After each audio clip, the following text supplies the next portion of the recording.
Hi everyone. ఈరోజు సాంబార్ ఎలా prepare చేయాలో చూద్దాము. ఇది ఎవరన్నా ప్రిపేర్ చేయొచ్చు. కొత్తగా వంట చేసే వాళ్ళన్నా సరే ఈజీగా, క్విక్‌గా అయితే ప్రిపేర్ చేయొచ్చు. నేనిక్కడ హాఫ్ గ్లాస్ ఎర్ర కందిపప్పు కడిగేసి పక్కన పెట్టుకున్నానండి. మనం నార్మల్ కందిపప్పు అన్నా తీసుకోవచ్చు.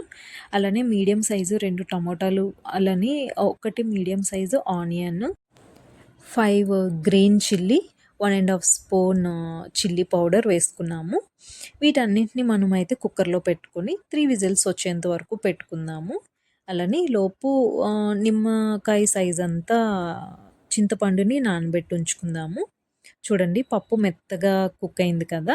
దానిలోకి మనము కట్ చేసుకొని పెట్టుకున్న మునక్కాడలని యాడ్ చేసుకొని, అలానే చింతపండు పులుసుని కూడా దానిలోకి యాడ్ చేసుకొని, ఇక్కడ సాల్ట్ అది కావాలంటే చూసుకొని, మునక్కాడలు వేసిన తర్వాత ఒక్క విజిల్ పెడితే సరిపోతుందండి. చూడండి, ఇలా ఒక విజిల్ కుక్కర్ వేసుకున్న తర్వాత ఇక పోపు వేసుకుందాము. కొంచెం ఘీ కూడా యాడ్ చేసుకొని పోపు వేసేసుకుంటే టేస్టీ సాంబార్ అనేది మనకి రెడీ అయిపోతుంది. Thank you for watching.